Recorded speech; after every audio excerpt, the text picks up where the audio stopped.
Hey, welcome to a special episode of the Twisted, Bent, and Exhausted. How about that? I got it right. Entrepreneurial podcast. My name is Jeff Harris, along with my co-host, Leslie Spoor.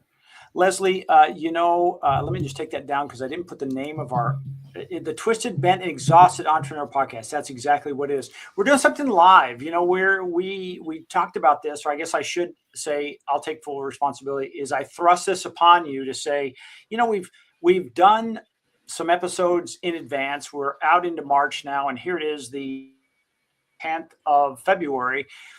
And, you know, sometimes, especially as fast as things are moving, Leslie, we can be talking about things. By the time it comes out, it is old news. As they say, you know, the news cycle, it's changed 2 or 3 times. And what we're talking about is like irrelevant in a way, but not true, because it seems like what we talk about are more principle based than they are like a wave, if you will. Is that fair to say?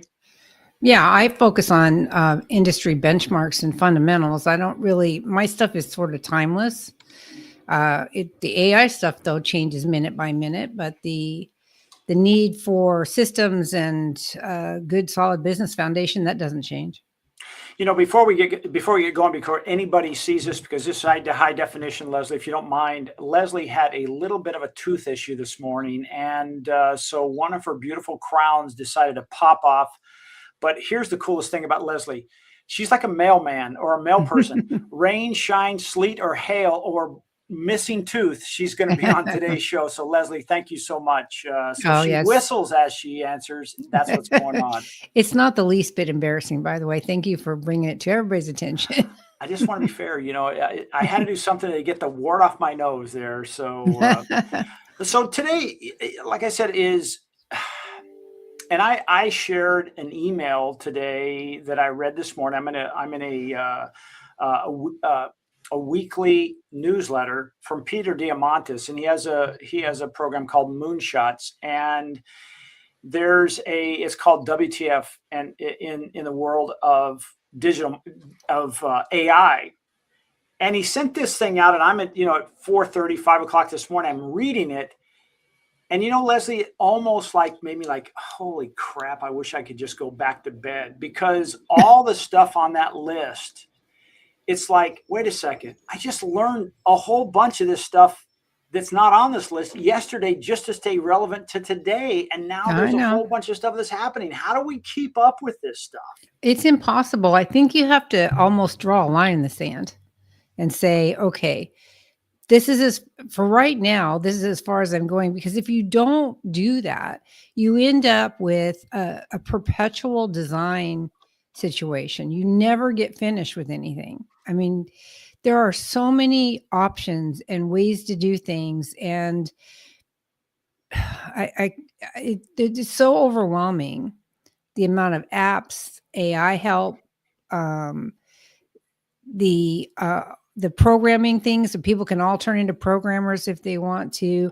I see stuff saying you can make your own apps, you can do this, you can do that. And yeah, you can, but how much time and attention does it take? And is that really the path you want to go down? Because yeah, it's fun. It's fun to build things. I know firsthand how fun it is to build crap. But the bottom line is that helping you further the purpose of your business, right? Everything should come down to, is this helping me further my business? Because I fall into this trap all the time. I continually want to build solutions for the lifestyle management industry, because I run up against it all the time. This person needs this person needs this, and I want to help these people. But at some point I have to say, wait, I've got to go out and sell some of this stuff. I can't just keep building it, right? And it's the same with AI. I've seen it with you. You get something almost finished and some new tool comes out and you're like, oh, well, this is going to make it better. And it does. But when do you stop engineering? When do you stop building? Yeah, in this, I'm going to call it this new iteration that I've coming out from my content accelerator. I did have a really strong conversation with myself and said, hey, I'm only building, because what I have is version 1. So this is version 2. Anything else I say, as I'm building along the way, has to be version 3 or version 4. So right. What I did, and what it taught me, Leslie, is, or I should say reinforced with me, is when I'm doing this, it's like I got to stay on task with this, or it will be one of those things that I will never get done, because it's almost like saying, hey, I remember reading something about like the Bay Bridge, and they start on one end painting it. By the time they get to the other end, they got to start again because it's That's taking right. that long to get it done. It's a never ending process. Right. Well, that's kind of what's going on here. And so I've had that conversation with another potential client who we should have gone to market a month ago. And he keeps saying, well, what if we add this? What if we add this? And I finally, this morning, I sent an email. I said, listen, it's a version 1 or we're not going to go forward. We just got to put it in, not in sand, in concrete, that this is what we're going to do. Let's deliver this, and then let's go to the next step. So Right. to me, remaining relevant is, like you said, at the end of the day, you don't have a business unless you're selling something, unless there's a transaction, right? Right. Exactly right. I had the same problem last year when I was redesigning, or 2 years ago and last year, where I was redesigning my software and making it, adding functionality and making it look pretty and sexy and adding all these new things that we wish we had. They're all wish you hads. And then you get to a point where as soon as you complete one, you go, oh, but we could also do this. And oh, but we could also do that. And pretty soon you find yourself you're so deep in the hole financially with it, that you wonder if you can ever recoup, And so we finally had to do that and draw a line in the sand on that redesign. It's beautiful and it works great. And it's, honest to goodness, we could not be as big as we are without it. But we have a whole stack of version, the next version of stuff next time around. We'll do these other things because we want to add more things to it. But we added a substitute CRM module in there. It's not really 100% CRM, but it does give us a way to track prospects. And so, because people kept saying, well, we need a way to keep track of our prospects. So I put a way in there, but is it a full blown CRM? No, it isn't, because there's not reporting tools and things that people want. I know what they want, but I had to get something in there just to at least track. Because even for myself, I have a stack of documents on my table that say, call this person back, call that person back. So I wanted to get them into the database so that I didn't have to have that paper. And so I had a place where the reporting tools that I do have will tell me, hey, you're behind on this. Make sure you make these phone calls. So I feel you. I know what it's like. We used to talk about this in aerospace all the time. We had an engineer who was an electrical engineer, and he would not stop designing. We'd be prying the hardware out of his hands in order to ship it, because he wanted to make one more tweak, just one more tweak. And you have to stop at some point. And, and creative people fall into this trap all the time. So true. You're very creative. You can look at software and figure out, you're even picking up the programming mantle and doing the programming and using the AI agents to make things better, which is awesome. I have logic for programming, but I don't do the programming. So, but I still get caught up in, oh, here's a new tool we could create, or here's a new way something could look. And so, and it's all doable, right? It's just a matter of how much money do you want to throw at it. I had somebody the other day that I thought was going to sign up for software because she has all these disparate systems. And she says to me, yeah, I'd really like to have it, but first I want to see if I can get somebody to integrate all of this stuff together. So all her Clue systems, she wants to try to integrate together, and she's paying twice what it costs to have my software. Yeah. And she hasn't even spent the money for the programming. Is that called sunk cost? When you put so much money in something, you're just not willing to get rid of it. It's almost like that example of like How to Catch a Monkey. Is like have them reach through that little hole and give them a banana, but now because their hand is so large they can't get out, so they're willing to give up their freedom for that banana because they're going to be trapped. They're not willing to let go of that banana. That's sunk cost. It's like, let it go. And that reminds me of a saying that said, probably in 2026, the businesses that will adopt and move forward the fastest will not be the ones trying to build, as you say, build and adapt. It will be, they'll build from the ground up with AI. And and the kids will be difference. Well, and the kids will be the ones that pay off from that, because kids are all raised these days to understand uh the AI is going to be part of their in their pocket. There's Yeah. who was telling me, somebody was telling me that they know this guy, he's just not even in his 20s yet, and he's already a multimillionaire because he built something, programmed something Yeah. that people wanted. And so we're going to see a lot of that as the younger ones come up and realize that there are no limitations. That's really what it's about, is that we're getting fewer and fewer limitations as AI becomes more educated and skilled at what it does, that your limitations are dropping off. I think about think about where you were 10 years ago God, I wish I and was there. I was how on the we beach. Oh no, not that one. Okay, okay. All right. you and me both. Um, like, let me give you a better example. So when I worked on the road in aerospace, I used to have to take a CD player Mm. and a floppy drive and a Ethernet cable that was about 700 feet long, so I could plug in to get dial up Yeah. across the room. Do you remember those days? Oh yeah. And I would order books from Amazon and have them shipped to my hotel and then have to carry them home. And now you can get a Kindle, you have an iPad. In those days, the Zoom meeting, the video conferencing was terrible. Mm. Everything was out of sync and you couldn't really see people. And can you hear me now? Can you hear me now? You know, and now look at where we are. I mean, Yeah. it's, and so restrictions are falling away. And I think that because the opportunities are there, some people think that they need to go toward the opportunity when in fact there's already solutions that exist. And so they should look at both of those, is what I'm kind of getting to. For A, we have to stop designing, you and me both. And B, we, the general people. And B, even though there's opportunities out there, sometimes what's existing is just as good or better than those things for now. Yeah. Would you agree with that?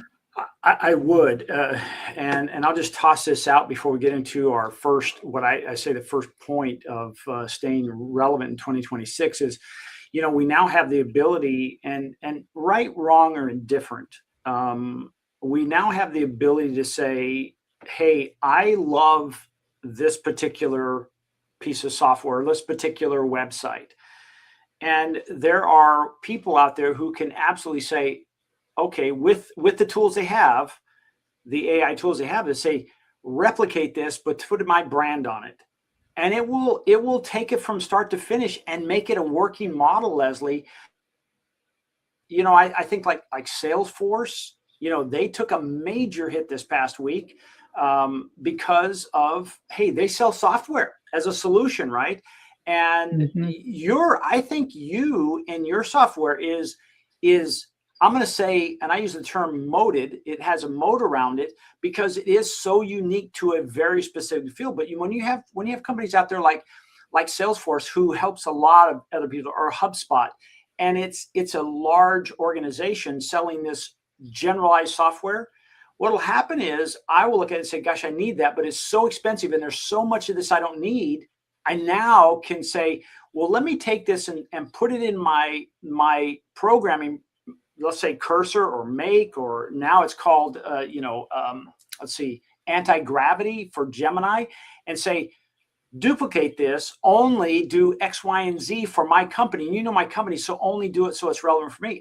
And it's crazy how it'll spit it out and it'll be working. So it is a weird time, Leslie. And I think it's one of those things that, and we talked about this before in some of our recorded versions. And I want to point this out. By the way, if you're just joining us, we normally do a program called the Tired, Bent, and Exhausted, or No, excuse me, twisted. Twisted, Bent, Twist. and sorry, it was Jeez. my Twisted, Bent, and Exhausted podcast. And we do that it comes out every Thursday, a new episode. And this is, I'm seeing, we're scheduled through March 12th, which that's episode 9 in season 2, which is like 57 or 58. And we hope you'll jump in there and test it out. It gives you a tremendous amount of resources and relevance of, hey, what's going on in the marketplace, Right. from business, from tech, from just, hey, how did you get that scar on your forehead? Why did the tooth get knocked out? Because of business. And we'll just tell you the way it is, right? So I want to encourage you. This is on Spotify, and also it's on Leslie or my YouTube channel. So please check it out. YouTube. Yeah, we have fun doing this. It is great fun. Usually Jeff never lets me talk. I don't understand. Yeah, right. Yeah, I feel like I monopolize the conversation. I did just see a video though before. I sometimes have to do this just so I can talk. I have to pull her off because I do have control of that. Yeah. So I saw a video the other day that I tried to show my husband, but he wasn't having it. It talks about how people who constantly interrupt, it's because their brain is, I always tell him, I'm with you already. He gets mad, I interrupt him. I go, I'm sorry, but I'm already with you. We process information so fast that we can finish the sentence and have the answer before you can get the whole sentence out. Yeah. And so in a way, it's rude. In another way, how do I stop that? And I try to do it with you. When you're talking, I try not to talk. I know I don't always succeed. And I speak very quickly. You do. You speak really quickly. So I don't know whether it's because I took speed reading in high school or whether it's just because my brain works like that. But I am like jumping through ahead so quick on stuff. He wasn't having it, though. He didn't buy that. But it made sense to me. I think you're onto something there, because that's our, I'm going to call it, it's not attention deficit. I think it's just our ability to process data so much quicker. And, we're not unique. There are a lot of people out there like that. But as an example, like there's oftentimes we'll get in the car, my wife and I, and she'll get in my car and I have a podcast on because I listen to a lot of podcasts. And she's like, what in the world is that? I'm like, well, it's, such and such podcast. And she'll say, what speed are you listening to that? Because I tend to listen 2x, because otherwise it's just too freaking slow for me. So I just speed it up. And so maybe that's part of it. If we've just taught what walking fast or thinking fast really is by just doing those kind of things, right? And you're a multitasker, which they say that doesn't really, it's really hard to multitask, but you seem to do it pretty well. I do it pretty well. I have a lot of things going at the same time, and I jump back and forth between them. I'd like to be a little bit more linear in my thinking, but I have never been that way. Even when I was, an inspector for NASA or a planner, an operations planner, I always had, you have multiple projects you're working on as a planner, and I was always bouncing around between them. So I don't know any other way, really. My brain just works like that. Well, this first piece that I put up here, that I'm going to put up here, it was triggered by a conversation. It was a text/voice text. I don't know if you've gotten voice text where somebody doesn't want to type it, so they'll send you this voice text, and you just have to listen to the whole, or you get to listen, I should say, in case you're listening, you get to listen to the whole thing in their voice. And this is be humanly present as often as possible. And the reason it's triggered, Leslie, is because this particular person, who now is not going to be a client, and I'm okay with that, is I spent a lot of time with her creating a video avatar to help her be in places that she didn't want to be because she was stressed out from having to be in all those places, right? Is now this long message, I think it was 6 minutes long. She basically is saying, listen, I just need to be present as me, not as an avatar like me, as much as possible, because I want my audience to trust me. So I think the first one is to just be present as often as possible. And you've been doing a great job of this. I've been going to chamber meetings and real estate office meetings and all kinds of things to do. Tell us about that. Yeah, well, and I've talked about this before, but after COVID, I kind of got stuck in my office. And so you enforced and pushed me to join a networking group, which I did. And I found that I had missed the in-person conversations and networking. I really missed it. And so I started out last fall on a mission to talk to as many people as possible, because what happens when you don't is that your pipeline dries up. Yeah. And even if it isn't dry, it will get dry eventually. You need to make sure that you continue, because any business, the the client base changes and shifts. Either they age out, or they want different services, or in the case of today, like we used to do a lot of shopping for people, and now it's so easy to order and have a delivery that a lot of people don't ask us to do shopping as much. They still do, but not as much. So you have to be able to reinvent yourself and ebb and flow with the changes. And so if you don't get out and talk to people and find out what those changes are, then you're going to fall behind, and your business is going to dry up. So I've been out talking to, I bet you I've talked to 400 or 500 real estate agents, just those like crazy. I have another one. I'm speaking at the Realty Group for Art next week in Palm Springs. And then 2 weeks after that, I do another expo for realtors at the casino. And in between, I'm just going to a lot of chamber mixers, and I'm going to one this Thursday night. We're doing the big awards dinner thing. So, you just have to participate and get out there and show your face. Sometimes, when I belong to the Homeowners Association's professional group, I realized that it isn't as important to donate things or sponsor things as it is to let them see your face and show up. And show that you're supporting them and what they do, and that you go consistently to events. See, my tooth is messing me up. I can't even talk properly. There's that whistle. There's that whistle. So yeah, I think being humanly present is really important, especially in this day of AI.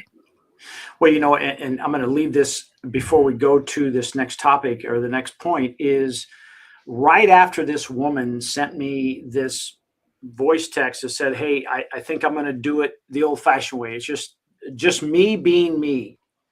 I get a text, and I sent it to her, and it was from our favorite motivator, Tony Robbins. And he sent me a message that says, hey, keep rising with Tony's gift. Get a Tony Robbins AI. So now I could, and he's using a platform which I did several years ago called Delphi.ai, and it allows me to interact with Tony and ask Tony all the questions I want, because it's educated on all his knowledge, and there's an offer for that. And this was exactly the area, or actually the path we're going to go down with this woman. Was she was going to be she's the face of the business, and then for people to follow up, they would be able to do it from her AI avatar, which would allow her then to be available to them 24/7, which again, I think brings us to the next one, which step number 2 to be relevant, customer service, is leveraging automation and AI to help you stay relevant. Because, well, I'll give you an example.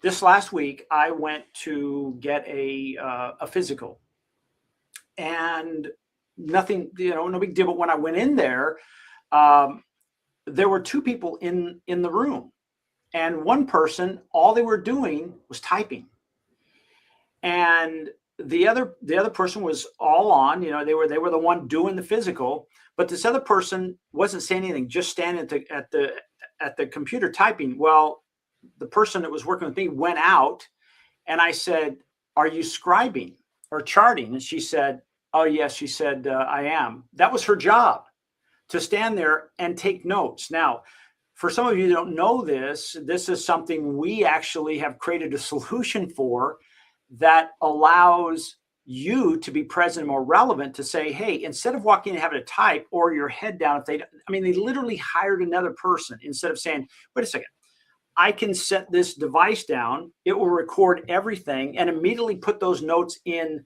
the patient's file and also on the patient's portal immediately. And now what happens is, it allows the doctor or the physician's assistant or the nurse assistant, whoever it is in there, to be where? Present with me. Right.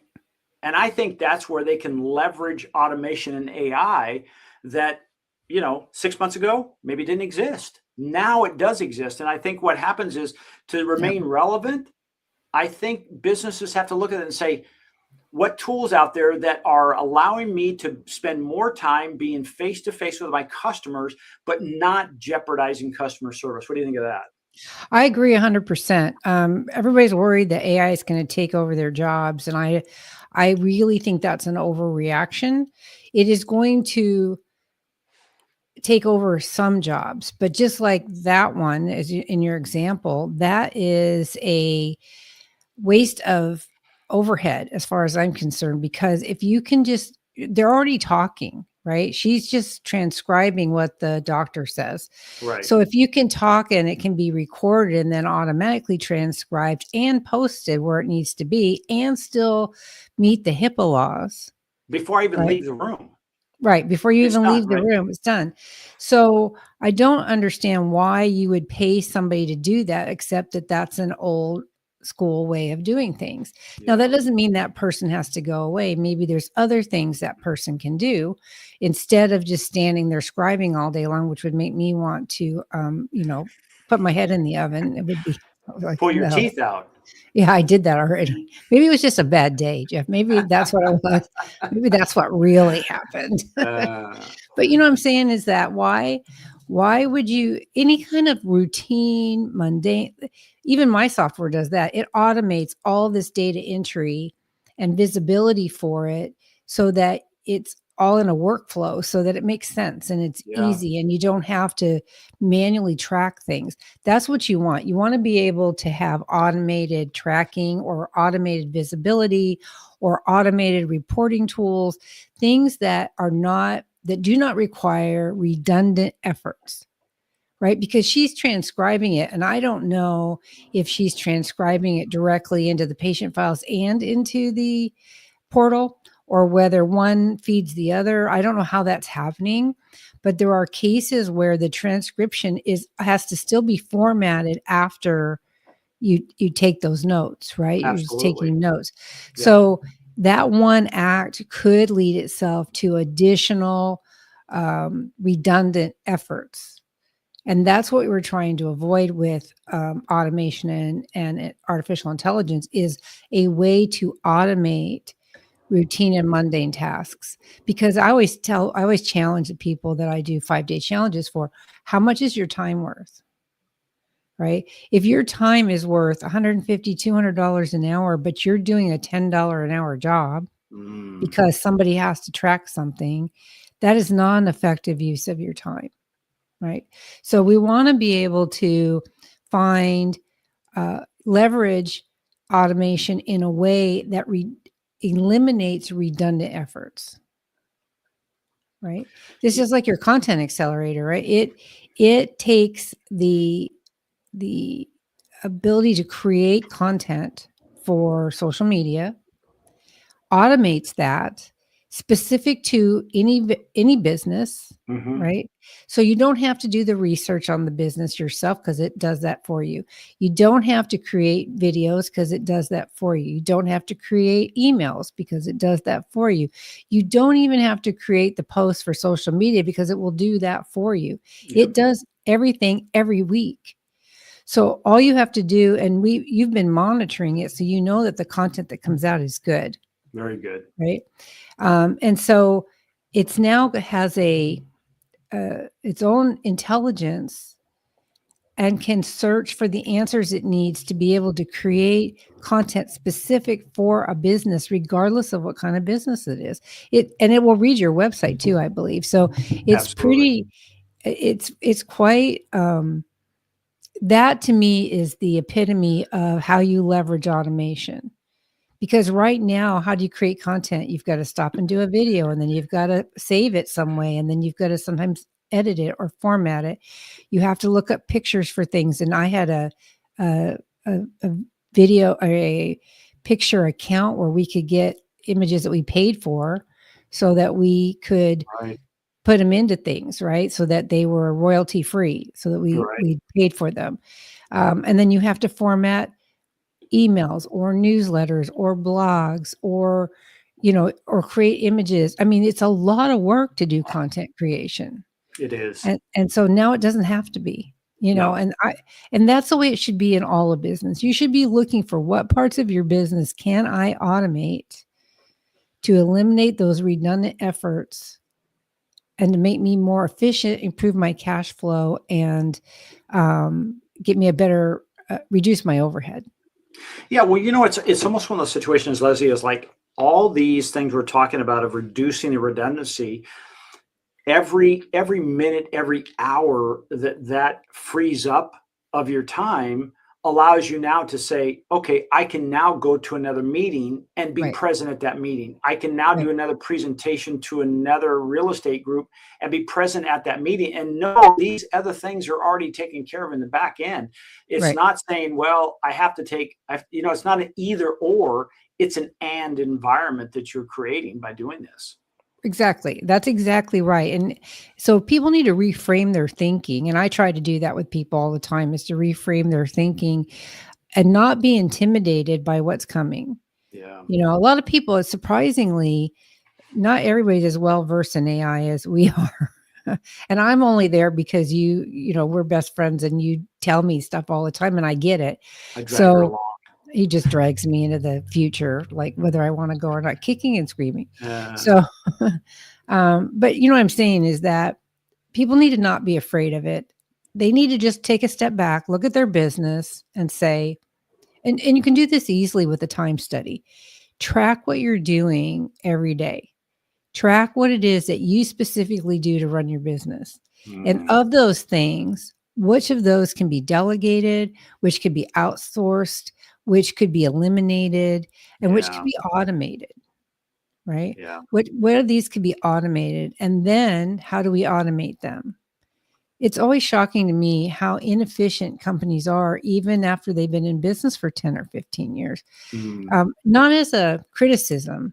I'm just surprised Yeah. because you would think so much of this stuff is available. So you would think that people would be on it already, but they're not. They don't know about it yet. Well, I think part of that, and Surprisingly. I think we talked about this a little bit, is when we go to work, we're dialed in and we're bit in our own silo. And if Right. somebody is not knocking on our door and walking in and exposing to this, we just keep on that same cycle. We're on a bit of a treadmill, if you will. I go to work, do my thing, come home, have family, family time, dinner, go to bed, do the same thing again. And if somebody is not bringing that, as you've described, if somebody's not bringing that into your world, you don't even know about it. Right. And I try to share things like that with you and other people because I think it's important, because at the end of the day, we've heard this over and over again, or I should say, I've heard this over and over again, is like, the world, your job is not going to be replaced by AI. It's going to be replaced by someone who knows how to use AI. And that requires you to learn. It's almost like saying, your transportation business of a horse and buggy is not going to be replaced by another horse and buggy. It's going to be someone who knows how to drive a freaking car. So you should know how to drive a car, right? And there's still horse and buggies out there. The Amish country, most of the places where you go for like a stroll down a promenade, they how many people would you say, hey, I want you to start a new business of a horse and buggy business? Well, not very many. Thank you very much. I would Case not closed. advocate for that, but there are still horse and buggies being made. I'm not saying there's not the not. horses. The horses have been there all along, but I'm not saying there's not. There will always be some of those instances, right? But I think it's important to say, hey, what tools are available can move me along and make my life better. One of these is thinking of your company as a media outlet. You're not somebody who says, well, I make this, I do that. No, you're a media outlet.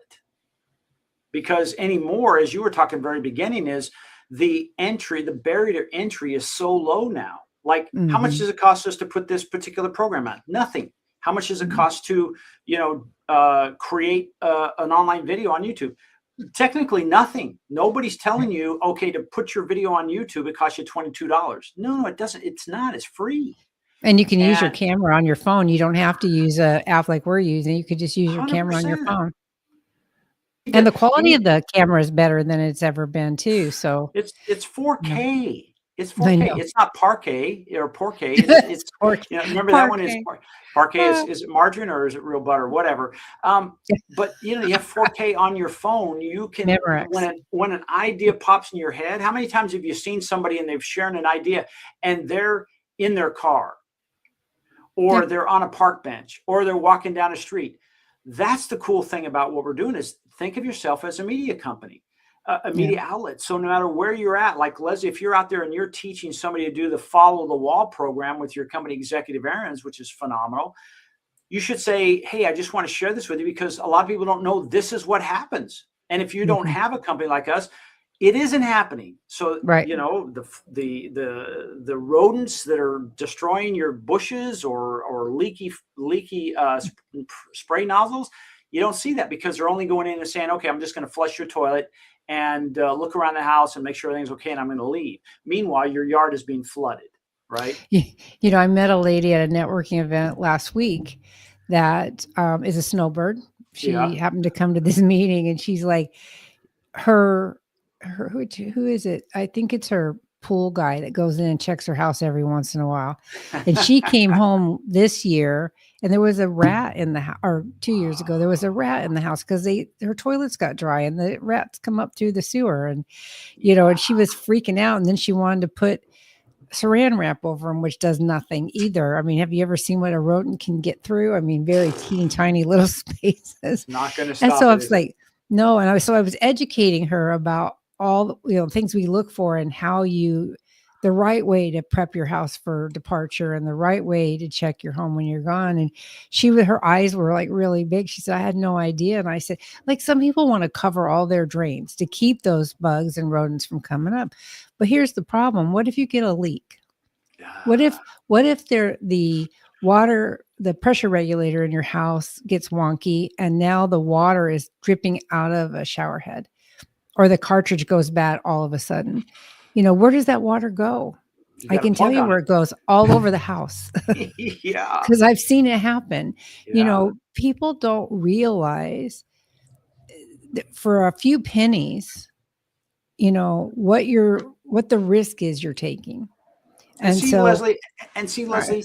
this is where what you're talking about, this is a piece of media that you could so easily make when you're walking through somebody's house, or you Yeah. just say, hey, I just left a potential client. This is how they have been doing it in the past, or how they think they're going to do it. Let me just tell some of the pitfalls of this.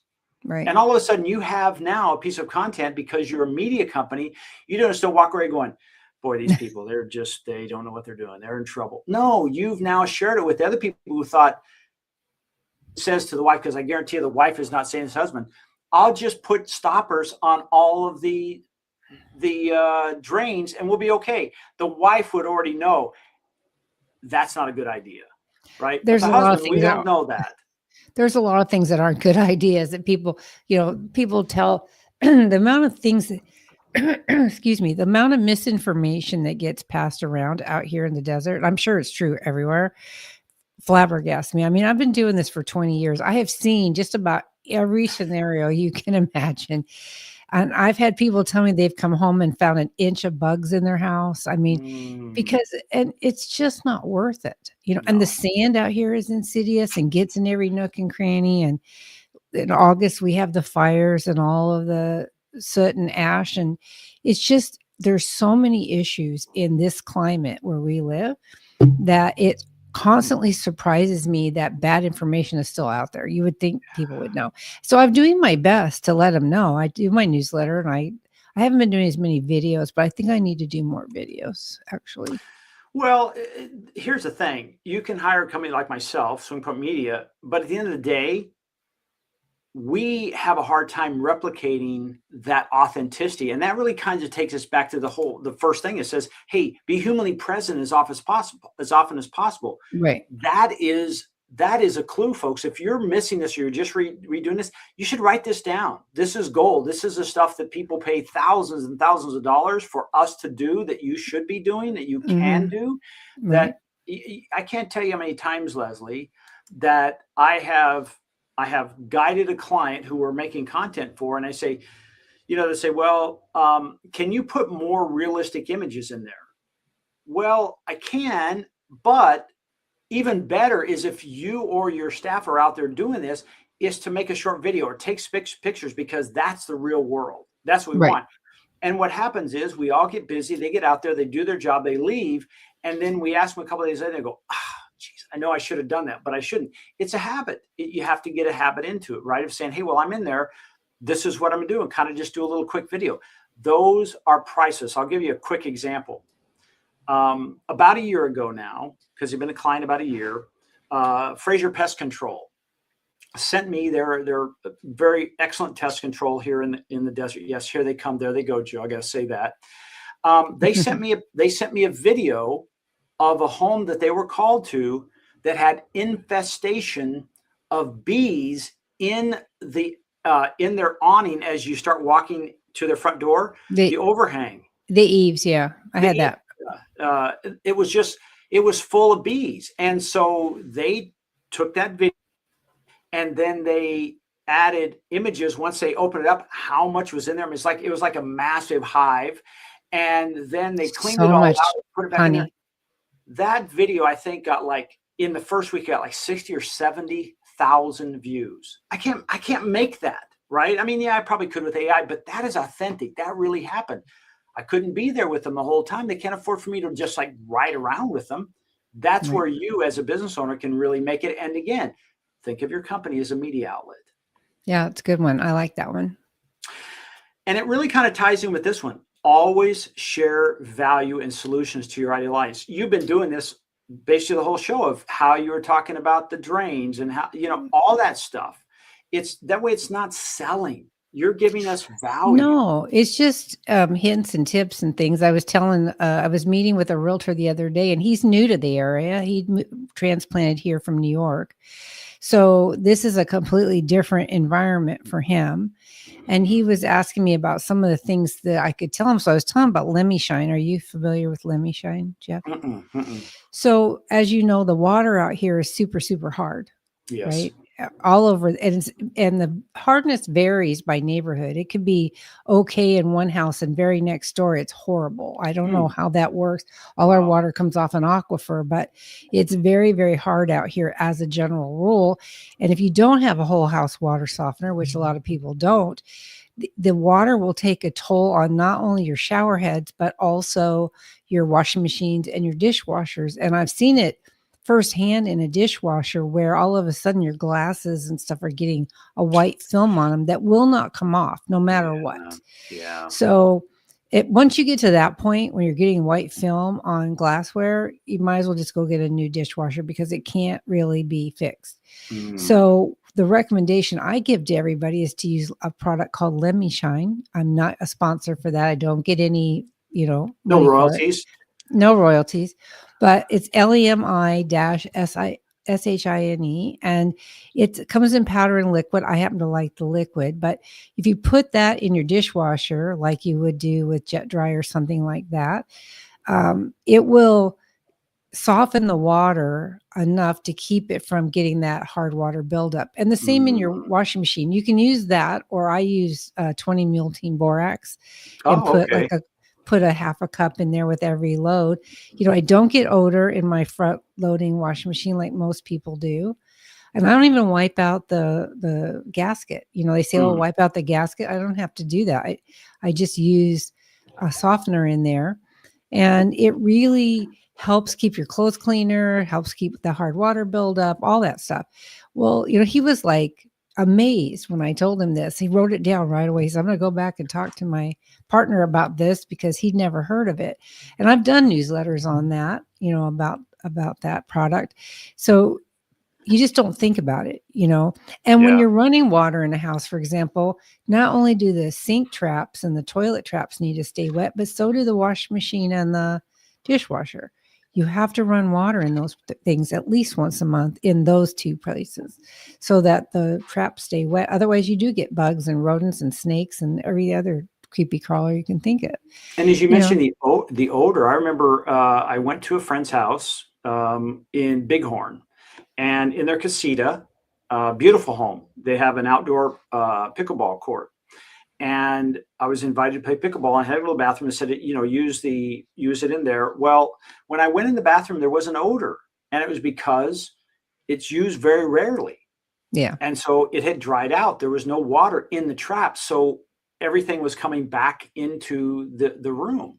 And after I Yeah. ran some water to wash my hands, guess what? There was water now in that trap and it blocked that odor. A lot of people don't know that. These are little Right. things that, as we said in the last thing, is think of yourself as a media company. These are little things that we don't know, that when they say, hey, Right. when I'm gone, I just turn my water off for the summer. Well, that's not going Right. to do it. Right. No, no, it isn't. And there's whole other things about that too, we're not here to go into today. But yeah, there's just, it's just, it comes with territory. And we happen to be in two businesses. We're in the lifestyle management business where we take care of people's homes and personal assistance and all kinds of things. And then we have the business consulting software and education and training business, which for me is full circle, So, and I say that because the last 10 years of my experience in operations in aerospace was as a consultant, helping people pick software solutions and helping re-engineer their business processes, right? So now I'm doing that in the lifestyle management industry. Well, I could do it for any business, but I focus on the lifestyle management industry, and I'm giving them solutions as well. And you've seen my testimonial. So Yeah. I Amazing. know that sharing value and solutions to your audience is the only way to go, particularly when it comes to running a business. People just, they don't know. We say this all the time. They don't know what they don't know. I'm going to get a t-shirt that says that because they really don't. And it's, again, it's not a criticism. It's just the fact that over time you learn, unless your business is small, and then you have no opportunity to learn, right? I was very blessed that I worked in large companies or, 50 to 200 people. I did work in a 1,200 person company, which I just despised, not the company, but the number of people, because you couldn't affect positive change with that many people. It was impossible. Yeah. And I could tell you why, but we're not here for that either. But small businesses, 10, if 2 to 50, you can actually help companies and help make them better and help them see how they can help themselves, which is really the goal. Right? We want to help people help themselves. So I 100% agree with number 4. You should always give value and solutions, and you shouldn't hold things back if you know how to help somebody ever. Absolutely. Because here's what happens. It is proof of expertise and proof of experience. That's big. And, when it comes to, I'm going to say the technical side of this is Google looks at all your content you put out as saying, hey, how much expertise do they have in it? Well, Leslie, okay, she's been doing what she's been doing for 20 years. And then experience is like, okay, she has all these pieces of article or videos about all the things we've been talking about here. So that proves her experience. It's not just theory. She's not just standing in front of a group in a college lectern and just saying, well, if this happens, this could happen. No, this is real life. So that's really, really important, is expertise and experience. And that's what this does for you. We're talking today about how to remain relevant in 2026. And this last one, Leslie, this is maybe my favorite. We have somebody in our BNI group. I'm going to name her name. Her name is Christy Glenn. I knew it. And she is a storyteller. She's so good. Yeah, and here's something data wrong, but here's the cool thing. You'll forget about it in a second. But when you tell a story versus I give you a lot of data, there's 54% of my story you'll remember, like 5% of the data you'll remember. So tell stories. Like you'll remember the story Leslie told you about whatever, right? Because there's a story. But here's the cool thing about this. The more detail we add to the story, the better off we are. The more remember. Like Christy will tell stories of like, how many of you have a boat? Have you ever been to Lake Havasu? Well, I was on the dock one day and blah, and all of a sudden you're like, ooh, no, that didn't happen. And now here it is a year later, and I can still recant that story. I'm not sure exactly what she was selling, probably boater's insurance, or I don't think it's called boater's, marine and something insurance.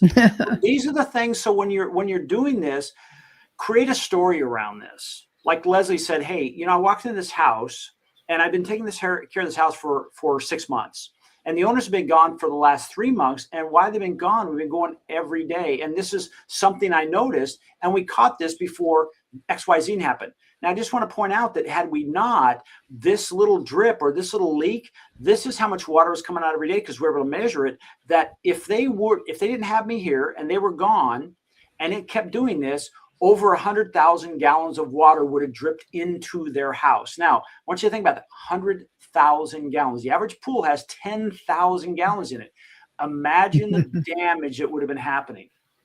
Oh, It yeah. would have filled up, right? And so all of a sudden you're like, oh my gosh. And this all happened because of what? A drippy faucet. They thought they were overdoing it because they put a cover on their kitchen sink, all the drains, so in case something came up, it wouldn't come into the kitchen. But what happened is they forgot about what the escape clause was for the water. And water goes wherever it's easiest. It finds a way. All of a sudden, there's a story, right? So think about that, because we'll forget about the data. You know, you remind me of the story where that really did happen. And this will show you how much we as my company pays attention, right? I actually had to go do a home check one time. I don't remember why. I try not to do them. That's not my role in this company. I have people that do that. But I went to do a home check and I walked in and they had a courtyard before you get to the front door. And one of the sprinkler heads had blown off, which is common out here. Happens all the time. It's not that big of a deal. You just get this landscaper and take care of it. Then I go in the house and I notice one of the shower heads is dripping like crazy. And I think, well, that's weird. And then I go into another room and the faucet's dripping. Okay, now this is an alarm bell. To me, what I see when I see 3 things dripping that weren't dripping the week before, that tells me the pressure regulator's broken. Sure. And sure enough, I get the plumber out there and the pressure regulator was shot.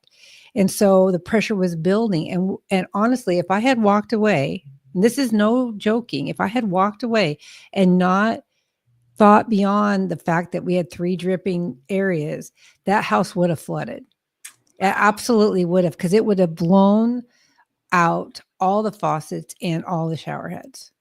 And the client knew it. He was so appreciative, because that's the kind of observation you have to be making when you are doing a home check, and not everybody operates like that. I could tell you horror stories on that too, but just because you said about stories, I wanted to share that story, because it's kind of it's sort of a situation where most people would not even think about it, especially not the sprinkler head, because we get that out here in California all the time. So, just be aware that stories really do help, because I have people that tell me that as well, that, oh, I remember when you said this. So. Well, one thing I love about stories, Leslie, is there was old time, even before our time, there was a campfire, and people would tell stories around campfire, and that's how they entertain themselves, right? Mm-hmm. And they would go from generation to generation. Well, I call it breadcrumbing. As an example, we get your newsletter every Tuesday morning, and there are stories in your newsletter. Well, now when I go to lunch or I go to have coffee with somebody, I don't say, well, how's the weather? I was reading this cool article, and this is that, and they're going, how did you know that? Well, I get this newsletter from Leslie, and this is what she talks about. All of a sudden, it gives me what I call breadcrumbing. It loads my lips to easily share insights about that company, your company, in this case, Leslie's company. And all of a sudden, they're going, who does that? Oh, that's Leslie. She owns a company called Executive Errands, and she takes care of, homes that, they have second homes and absentee homes. She says, oh my gosh, I have a friend who needs that. That's how business gets done when you want to say, how do I stay relevant in 2026? This is it. So just a refresher. One was be humanly present as often as possible. Customer service, leverage automation and AI. We would rather an AI or a bot answer our question instead of being put on hold or going through those freaking, what do they call them? Phone trees. Just give me something on the phone and give me an answer and fix it up for us. The next one is think of your company as a media outlet. Everybody has a phone. When's the last time you bumped into somebody, Leslie, who said, oh, no, I don't have a phone? It just doesn't happen. Not in today's world. So that means everybody can be a media, it can make media. The next one is always share values and solutions for your ideal audience. Be the solution. Don't be the bearer of bad news all the time. And of course, then do it with stories, because we forget the data. Now, you might weave some data in there that's real easy, like, 2 out of 3 dentists recommend this toothpaste. We remember that, but really do the stories. Anything else, Leslie, before we wrap up today? No, I think we pretty much covered it. I just want to reassure people that not to be afraid of AI, and don't look at it as the panacea of solutions. It isn't that either. It can do a lot of things for a lot of people, but don't get yourself so tied up in it that you forget or stop paying attention to those things that really matter, which is the networking and the promotion of your business, and the creating a solid foundation, and getting the right solutions for yourself. You don't have to create them all yourself. It's fun to do. I'm not going to argue about that. It is fun. The opportunities are immense and greatly enticing. But again, don't lose sight of what your goals are for your business so that you can continue to grow that thing. We had in a closing story today, I had you meet with somebody else, and it was unique how both of you have similar success paths. Both of you built businesses, meaning, hey, you didn't start Executive Errands or Concierge Business Solutions to actually do the work, right? No. He didn't start his business to actually do the work. He bought it just like you created it. You both created it from scratch. Like, neither one of your industries, Executive Errands or his business, even existed when you started. So you started from scratch. And I just think that's so cool that you created industries that didn't even, I think he said there's 12 or 13. And with you, there are hundreds or thousands around the US and around the world. Yeah, you can't. You were the only one. I was for a long time. You can't throw a stick though without hitting one these days, because society changed and outsourced everything. So it's a very strong, growing industry. I'm very proud of it, just as a whole, being a part of it. It's awesome. Yeah. Well, I want to thank everybody for joining us again. The show is called the Twisted, Bent, and Exhausted Entrepreneur Podcast, and we just did a special. I asked Leslie if she would, and she said even with her tooth missing, she's going to fix tomorrow. She said, "Yeah, let's do a live and talk about the show." It is a wealth of information, and all of our shows are probably about an hour long. They're great. They're video. And of course, you can listen to them on audio. And we always encourage you to, hey, put a comment in there, ask a question. And if you ever catch on a live, we invite you to say, hey, put a comment in there. We would love to do a Q&A with you and give you a solution. Because again, we live in our world, so we might not see what's happening in your world if you're a plumber, right? Or you're we should do that. We should do a live that's a Q&A. Yeah, just do a live and promote it ahead of time. That's going to be I always call them the Stump the Bastard sessions. That's what we called them in aerospace when I was consulting. Going to say that had to come from your business, your aerospace background, right? It did. It came from my aerospace background. We swore a lot in that industry, but you know what I think would be a blast is to do a live AMA, but we also do it with an audience. Yeah, I think we should. It with one of the chambers or something like that, and say, hey, we'll do this. So we'll take a lot questions from the live audience. We'll also take it from the our audience online. That would be a lot of fun. You think Katie would let us do that? She is a trailblazer. I would say there's a good chance she would probably do it. We'll have to ask her and see what she says. It'd be fun to do. I think it'd be great fun. Yeah. Well, Leslie, speaking of great fun, thank you so much for doing this today. I really appreciate it. It was a lot. I didn't think we were going to go, but maybe 15 or 20 minutes. I'm looking up here. We're now at 59 minutes. Holy smokes. When have we ever done 15 or 20 minutes ever? Yeah. I guess I should have only given us one topic to be relevant in that. That's probably what we should have done. So anyway, Leslie, thank you so much. Thanks everybody for joining us. And if you like this, please do us a favor, give us a like and a share, and please leave a comment. And let us know how you liked it and if you thought we could do something different. Thank you so much. Bye, you guys.